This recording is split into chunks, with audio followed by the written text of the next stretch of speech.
Hey, this is Braden, your med school advisor, and today we'll be giving you a step-by-step plan to absolutely crush those tests in undergrad as a pre-med. Let's dive into it. So we're not gonna kid ourselves here. Your ability to crush tests as a pre-med is crucial, right? It's absolutely vital to know how to do this well. Why? Well, it's pretty obvious. Crushing tests leads to how your GPA is gonna turn out, right? It leads to your MCAT score, how that's gonna turn out, which those two things are highly determining factors to how you're gonna do in your medical school applications, right? So super important to know how to do it right. That's why I want to make this video, to really share with you the strategies that I use, that I've honed over the years, that I learned to really crush test after test after test. So this video is gonna be divided into two big sections. So number one is gonna be your study plan to prepare before the test. And then number two afterwards is gonna be all the test day strategies that you have to do on test day to crush the test itself. All right, so starting with the study plan itself. The first big tip that I give people is not to cram, right? We all know it's terrible, yet so many of us do it. As soon as the test date is announced, give yourself at least 5 days to study for. Now you might be saying, Braden, I don't have time to do this. I have so many other things I have to do. Well, that's where in other videos we talk about time blocking, about the biggest key as a pre-med to succeed, right? About time management skills and all that stuff. That's where this comes in. You really have to be good at managing your time. Why is it so important to study ahead of time? Well, it's a factor called space repetition, right?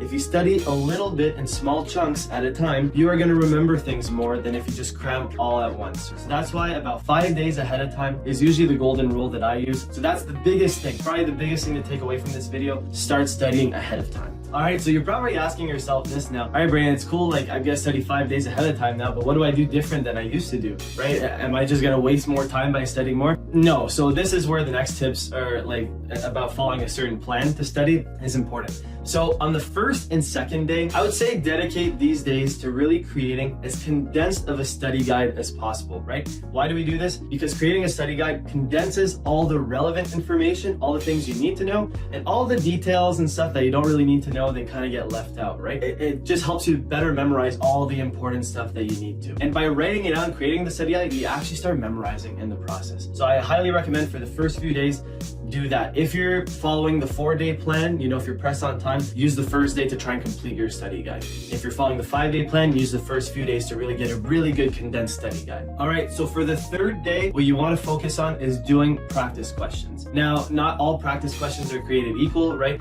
Definitely focus on the ones that are most relevant to your test, most relevant to a study guide that the prof gave out or stuff that were pointed out in the notes.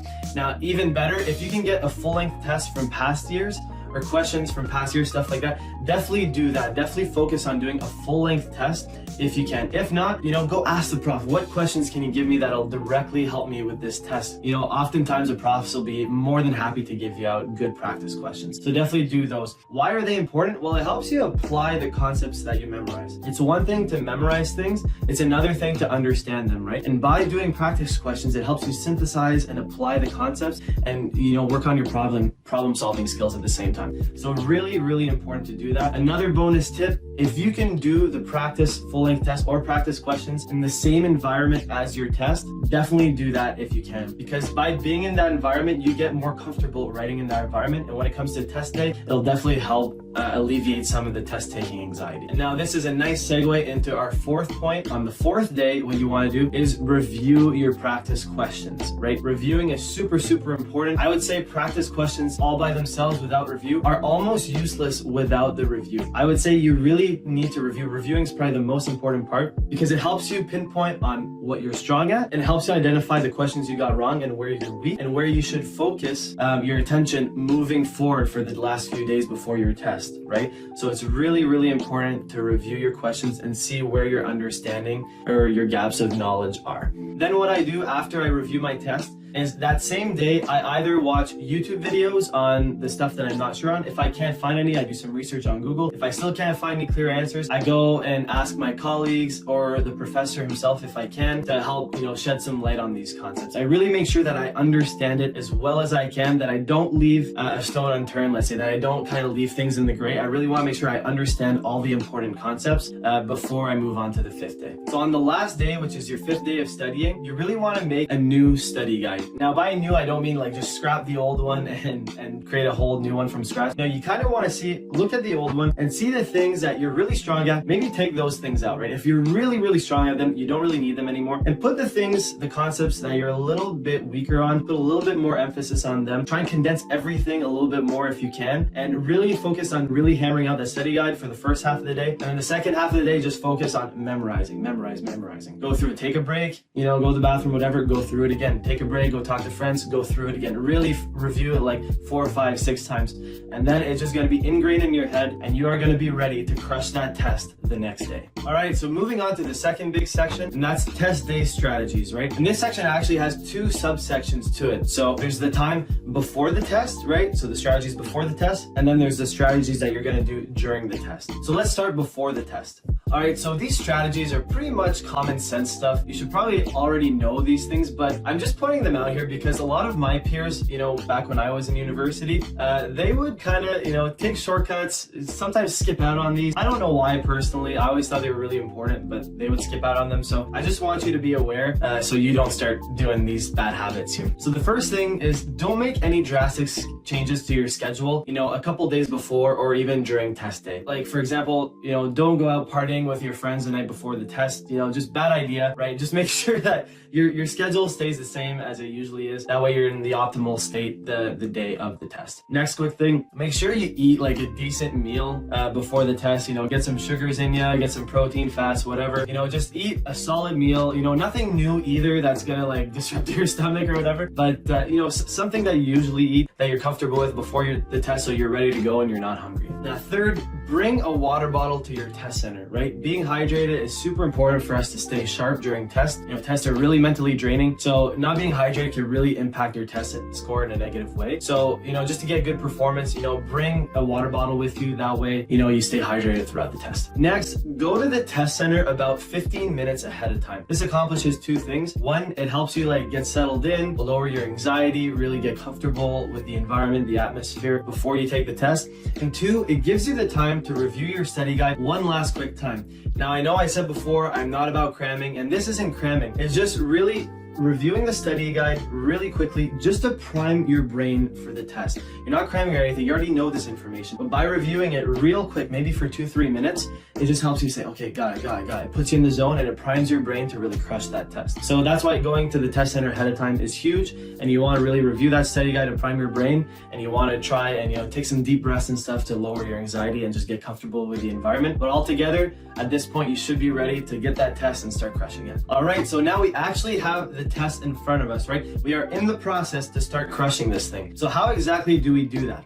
Well, there's a bunch of strategies here that I want to mention to you. All right, so the first tip being is if you have time to do it, if it's possible, preview all the questions before you actually start filling things out. You can write little notes as you're previewing, right? But it's just to prime your brain to know what to expect for the test. Obviously, in certain circumstances, like taking the MCAT, for example, you can't really do this, but paper tests where you can, just preview it for 2-3 minutes. You're not wasting time. This way, it really helps you prime your brain. And once you start going through the questions, you'll be better apt to answer them. The next quick tip is that as you're going through the questions, make sure you read them 2 to 3 times, if not more, until you get a solid understanding, right? That's super important because it's important to know what exactly you're answering, what exactly they're looking for. And by reading it multiple times until you understand, that's how it's going to help you do that. Also, it's going to avoid you being fooled by trick questions like having a little knot in there or something like that. In biology, for whatever reason, my professor loved putting knot questions and not making them obvious either. They would just slip them in there just to see if we were reading carefully, which a lot of profs tend to use that. So definitely something to look out for too. So reading it multiple times, really a good pro tip that'll help boost your test scores. Next quick tip I have for you guys is to star questions that you're unsure of, right? If you read it multiple times, you're still not too sure, or you're stuck between 2 multiple choice questions, or it's just not making sense to you altogether, star it and then come back to it at the end. I like to do this, combine it with the preview method. So as I'm previewing anything right off the bat, I'm not sure if I star, stuff like that. And as I'm going through the full pass of the test, anything I'm stuck on for more than a few minutes, I start and then I move on, right?